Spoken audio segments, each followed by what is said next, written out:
Bigla ang ginawang pagtayo ni Chari nang makita niyang nagmulat ng mata si Jeff. Chanli! Chanli! Paungol na bigkas ng lalaki sa pangalan ng asawa. Jeff, hold on. I'll call the doctor. Bigkas ni Chari, ngunit hindi pa nakahakbang palabas ito nang abutin ni Jeff ang kamay niya. Nasaan si Chanli? Tanong ni Jeff. Hindi ka agad nakapagsalita si Chari. Dahil paano ba niya masasabi sa asawa ng kambal niya kung maski siya ay hindi niya alam kung nasaan ito? Magsasalita na sana siya nang biglang bumukas ang pinto at iluwa na yon si Andy. Kasama nito ang doktor ni Jeff. Bro, thanks goodness. Nagising ka na ulit. Sandali, higa ka lang at titignan ka ni Doc. Nakinig nga ito ng tuluyan. Hinayaan lang nitong i-check siya ng manggagamot. Tuluyang lumabas naman sina Chari at Andy. May sinabi ka ba kay Jeff? Tanong ni Andy pagkatapos na makalabas sila. Wala, hindi ko sinabi na nawawala ang kambal ko. Sagot ni Chari na nahalinhinan ng pag-aalala ang muka. Maging ito man ay hindi mapakali sa isipin na nanatiling hindi pa nakikita si Chanli. Good, mas mabuting hindi na muna malaman ni Jeff. Dahil baka mapasama pa ang kalagayan niya. Tugon ni Andy. Pero Rod, ano na bang balita sa pag-iimbestiga niyo? Sinunod ko nang sinabi mong hindi ko sabihin kina mami at daddy ang nangyari. Dahil oras na malaman nila hindi ko na alam ang gagawin ko. Kamamatay lang ni Norvin. Sobra-sobra nang nangyayari sa pamilya namin. Umiiyak nitong sabi. Naiintindihan ko. Sa ngayon ay patuloy pa rin ang pagmamanman namin sa taong suspetsa ko na kumuha kay Chanli. I don't know if you know him. Sabi ni Andy na agad binigyan ng panyo ang babae na pinampunas nito sa mga luha niya. Him? Sino? What is his name? Chari asked. Si Harrison. Do you know him? Yes, kilala ko siya. Kababata namin siya ni Chanli. Do you think he's the mastermind of kidnapping my twin sister? That's impossible. Sobrang bait ni Harry at hindi niya magagawa yun sa pamilya namin. Kontra ni Chari na hindi nagugustuhan ng itinutumbok ng pag-uusap nila nito. Pakiramdam niya ay maling-mali na hindi siya nag-report sa mga pulis. Can you just trust me? Wait, I'll show you some footage from CCTV camera in the parking lot where the last time I saw Chanli. Ipinakita nga iyon ni Andy. Mataman lamang na pinanood ni Chari iyon hanggang sa muling ibinalik nito iyon sa binata. Ano, naniniwala ka na? Kaya ngayon kailangan ko ng tulong mo. Ano bang gagawin ko? Tanong ni Chari. Maaari ba na makipagkita ka kay Harry? Magpanggap ka na wala ka pang kaidi-ideya sa mga nangyayari. Sana gawin mo, para rin ito sa kambal mo. Bago pa mahuli ang lahat. Pakiusap ni Andy. Bakit? Ano ang tingin mong ginawa ni Harry kay Chanli? Kinakabahan na saad nito. He's obsessed to your twin sister. Kaya hindi ako magtataka kung ngayon pa lang ay may masama na siyang ginawa kay Chanli. Dahil sa narinig ay lalong binayo ng kaba ang kabuuan ni Chari. Matapos na mag-usap si Andy at Chari ay siya na lamang ang bumalik sa loob.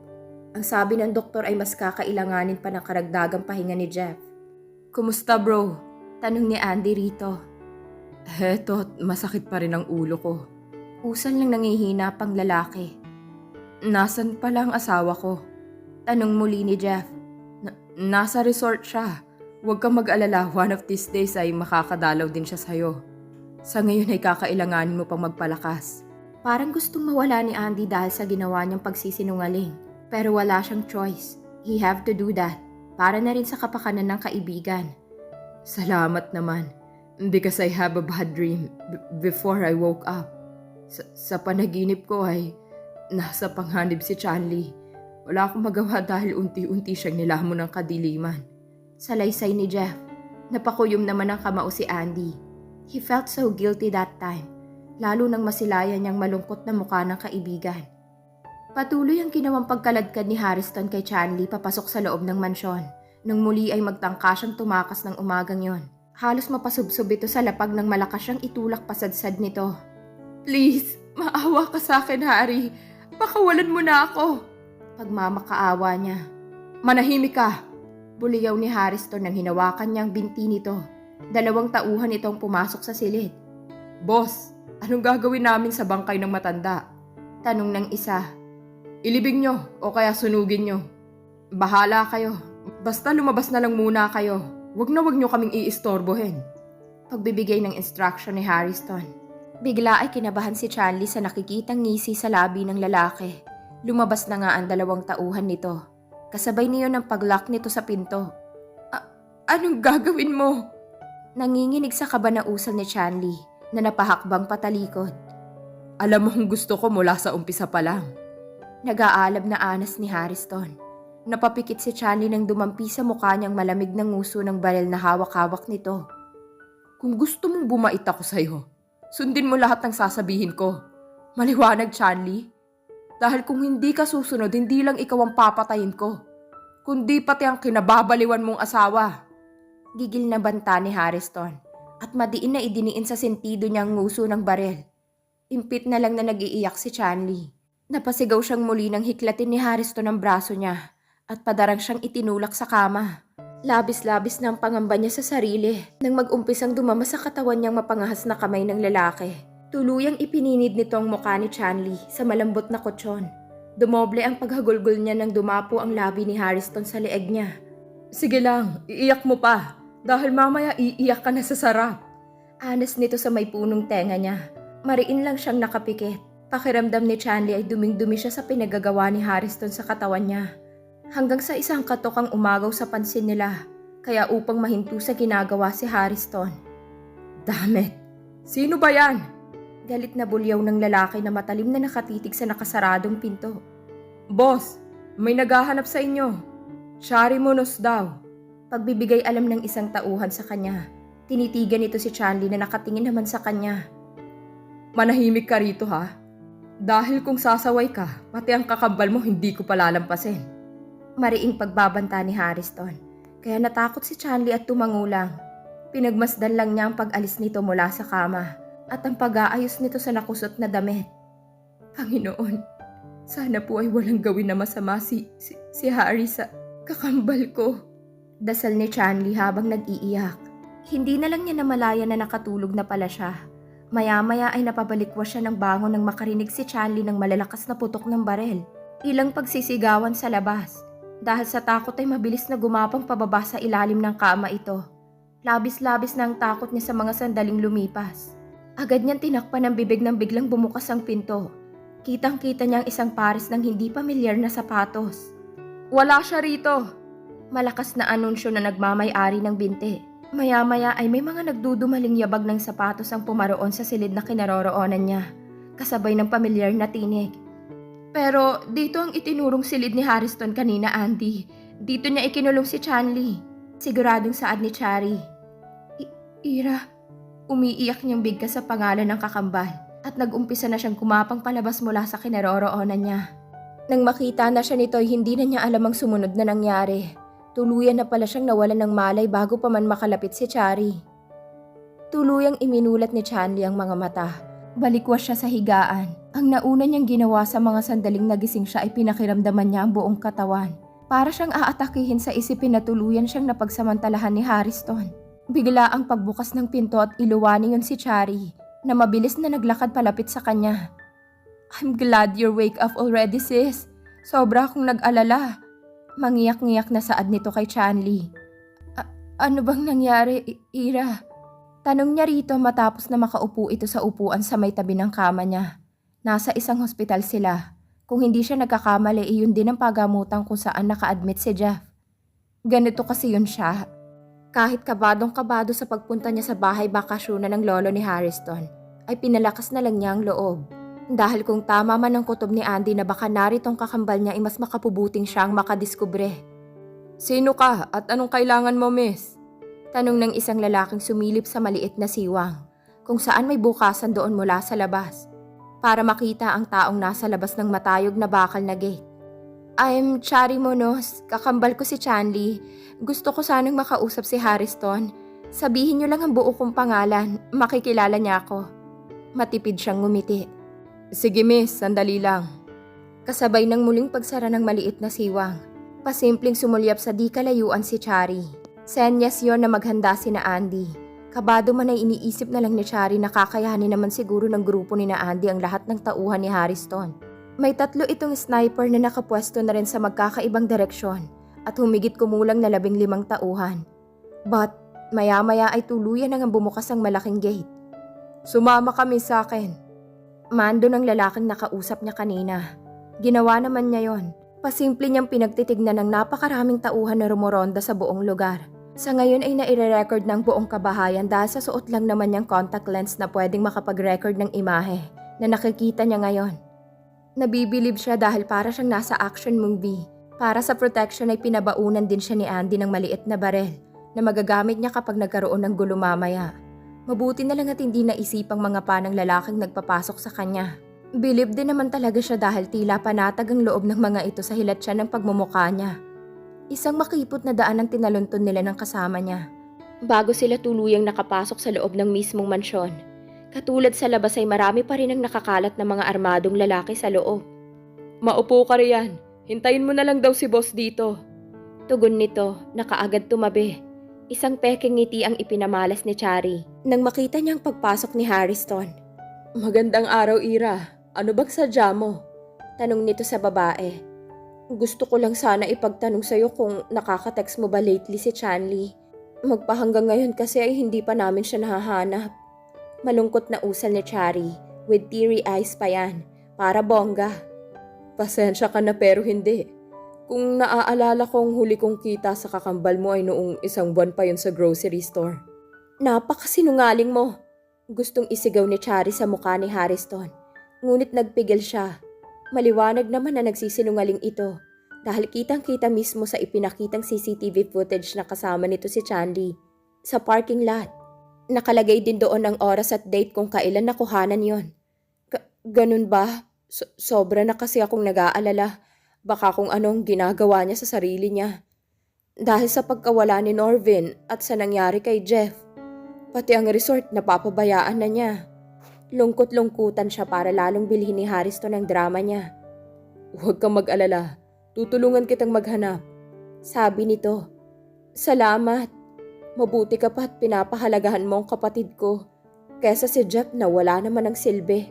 Naawa talaga ako kay Chanli dahil magmula nang mawala si Norvin ay sunod-sunod ng kamalasan na dumating sa buhay niya. Nagdadamdam na wika nito. As what I have said, gagawin ko ang lahat para mahanap siya. Kung wala ka nang sasabihin ay makakaalis ka na. May tinatapos pa kasi ako. Tuloy ang pagtataboy nito. Biglang kinabahan si Chari. Ngayon na niya napapansin ang ilang gasgas na tila galing sa kalmot. Unang-una niyang naisip si Chanli. Sandali, may sasabihin pa ako. Habol niya sa lalaki. Ano yon? Tanong naman nito. Bigla-bigla ay magkakasunod na putok ng barel mula sa labas ang naringgan nila. Ano yon, Damyon? Tanong ni Harrison sa kasama nilang tauhan. Maya-maya ang biglang pagbubukas ng malaking pinto. Kita nilang isang tauhan nito na may tama na sa leeg at malakas na ang tagas ng dugo na nagmumula roon. Boss, pinasok tayo ni Aragon. Nasabi pa nito bago pa tuluyan itong matamaan ng bala sa bungo. Napatili naman si Chari kasabay ng pagyuko niya ng sunod-sunod na magpaputok si Harrison mula sa nakabukas na pinto. Ikaw ba? Ikaw ba nagsabi kay Aragon, ha? Gigil na tanong ni Harrison at mabilis siyang hinablot. Ngayon ay hostage na siya nito. Maawa ka sa akin, Harry. Please. Pagmamakaawa ni Chari. Nagpapatawa ka ba? Gayong ikaw ang dahilan kung bakit nalooban ako ni na Andy. Anong akala mo bubuhayin pa kita? Parang sinasapian na ng demonyong itsura ni Harrison. Huminahon ka, Harrison. Isuko mo ng sarili mo sa amin at pakawalan mo siya at ang bihag mo si Chanli. Mahinahon na utos ni Andy na itinutok lang naman ang barel sa alagad nito. Tanga ka ba, ha? Anong akala mo sa akin, buang? Saka ito humalakak ng humalakak. Pwede ba? Sundin mo na lang ang iniuutos niya. Si Chari na tuluyang itinutok ang nguso ng barel sa tagiliran ni Harrison. Nawala ang ngisi nito at napalitan ng galit. Magkababata tayo, Ira. Parang magkakapatid na tayo kung magturingan. Makakaya mo ba akong traidorin, ha? Tanong ni Harrison. Kapatid ang turing mo sa amin, pero anong ginawa mo kay Chanli, ha? Sinasaktan mo siya. Umiiyak na sabi ni Chari. Ganun. Sige, katapusan mo na. Aktong iuumang nito ang nguso ng baril na hawak niya nang mabilis na itinulak ito palayo ni Chari. Kasabay ng pagbaril naman ni Andy sa kamay kung saan hawak nitong baril, kaya upang tumapon iyon. Hindi na nagawang makailag at makatayo ni Harrison. Halos namilipit ito sa nabutas niyang kamay. Agad na nagsilapit ang mga tauhan ni Andy sa lalaki. Ipinaturo naman ni Chari kay Harrison kung saang kwarto nito dinala si Chanli. Halos maluha-luha naman sa pagkukwento si Chari. Iyon nga, then natagpuan ka na namin. Takot na takot talaga ako siya. Akala ko katapusan ko na rin. Mabuti at hindi ako pinabayaan ng kaibigan ng asawa mo at ng Panginoon. Maluluha ngunit puno ng kagalakan ang masasalamin sa mukha ni Chari. I'm so proud of you, sis. Napaka-brave mo. Sana katulad mo rin ako. Nasambit ni Chanli. Ano ka ba naman? Oo yan. Ikaw nga tong tunay na matapang dahil kung ibang tao lang ang nakaranas ng mga pagsubok na dumaan sa buhay mo, ay tiyak kong hindi kakayanin. Bilib ako sa'yo, kambal. Pagaling ka at magpalakas para madalaw mo na si Jeff sa silid niya. Gising na siya? Oo, kaso hindi pa namin inaamin sa kanyang nangyari sa'yo. Kasi nagre-recover pa rin naman siya, baka maapektuhan siya. Tugon ni Chari. Okay lang sis, mas okay nang ganoon. Dahil natitiyak kong mag-aalala lang siya. Ayoko nang dumagdag sa mga iniisip niya. Pakli ni Chanli. Maganda yan. Sa ngayon ay huwag ka nang mag-alala kung iniisip mo na maaari pang magulo ka ni Harry. Hindi na mangyayari yun dahil si Tito na ang bahala sa kanya. Tiyak kong hindi niya palalagpasin ang ginawa niya sa'yo. Munti ka nang mapahamak dahil sa pagkabaliw niya. Inis nitong sabi. Kulang pa sa kanya yon. Alam mo bang inamin sa akin mismo ni Harry na siya mismo ang may pakana ng pang-hold up kay Jeff? Siya ang nagbayad para mapapatay sa kamay ng holdupper ang asawa ko. Tuloy-tuloy niyang nasabi na hindi napigilang mag-iiyak. How dare him! Magbabayad siya! Naku, kapag nalaman ni Jeff, tiyak kong kulungan ng bagsak ni Harry. Baliw na talaga yon. Naiiling na saad ni Chari na sinang-ayunan naman niya. Pinalipas muna ni Chanli ang pagpunta kay Jeff. Kinailangan niyang gawin yon para magpahilom ng sugat at pasa sa buong katawan dahil ayaw niyang maging dahilan pa yon na malaman ng asawa niyang ginawang pagkidnap ni Harrison sa kanya. Siya na rin ang nakiusap sa kakambal at kina Andy na huwag na lang magbabanggit ng tungkol doon dahil ayaw pa niyang makadagdag sa isipin ni Jeff. Kahit ang totoo ay malaki na raw ang improvement nito mula nang tuluyang makalabas ito ng ospital. Total ay tapos na yon at nasa malayong lugar na si Harrison. Matapos na mapuntahan ni Chanli ang resort niya ay dumiretso na siya sa mansyon ng mga de Guzman. Nakita niya mula sa may hardin si Don Vincent na nagbabasa ng newspaper sa mga sandaling yon. Good morning, Tito Vincent. Kumusta na po? Bati ni Chanli sa matandang lalaki na lumingon matapos na marinig ang pagbati niya. Ikaw nga ba yan, Chanli? Bakit ka narito? Tanong nito sa kanya. Dadalawin ko po sana si Jeff, Tito. Nasa loob po ba siya? Tanong ni Chanli na napansin ang biglang pagkataranta sa mukha ng matandang lalaki. Oo, nasa itaas siya sa kanyang silid mismo. Dumiretso ka na lang pumasok. Sabi nito. Sige po, Tito, salamat.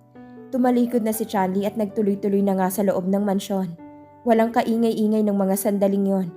Kung dati-rati ay nakakalat ang mga katulong sa buong hallway ng mansyon ni na Jeff, ay kahit ni isa ay walang makita si Chanli. Nakakapanibago naman rito. Usal ng dalaga at nagpatuloy pa rin sa paglalakad hanggang sa makarating siya sa silid ng kanyang pakay. Hinawakan na niya ang seradura ng pinto at naibukas na niya ng kaunti nang makaulinig siya ng mga boses mula sa loob. Kahit kabado ay nilakasan na lang ni Chanli ang loob na manubok. Halos manlambot siya nang mula sa kamay naroon si Jeff nakahiga. Habang nasa ibabaw nitong halos hubad ng si Maxine. Kahit nangangatog ay nakuha pa ring isara ng maayos ni Chanli ang pinto. Kusang tumulo sa magkabilang pisngi niya ang mga butil ng luha. Mabilis na siyang nagtatakbo palabas ng mansyon habang hilam ng mga luha ang muka. Nakita lahat yun ni Don Vincent. Ngunit hinayaan niya lang ang dalaga. Patawarin mo ko, iha. Pero itong nararapat. Mas magandang maghiwalay na lang kayo. Dahil mas may karapatan si Maxine dahil magkakaanak sila ng anak ko. Nausal ng matandang lalaki. Saka muli nitong ibinalik sa pagbabasa ang pansin. Mula sa silid naman ni Jeff ay patuloy na nilalasap niya ang bawat paghalik ni Maxine sa kanya sa mga sandaling yon. Pinanatili niyang nakapikit ang mata. Inuukit niya sa isip na si Chanli ang kahalikan niya sa mga oras na yon. Napaungol si Maxine na ikinikiwal-kiwal pa ang ulo at marahan na inabot ang isang palad niya. You like it? Sabi ko naman sa'yo at hindi mo ako matitiis lalo at si Chanley ay ginagawa na rin ito sa Harriston na yon. Sabi ko na nga ba hindi makakatiis ang babaeng yon. Panunulsol ni Maxine habang ninanamnamang swabing ginagawa sa kanya ni Jeff.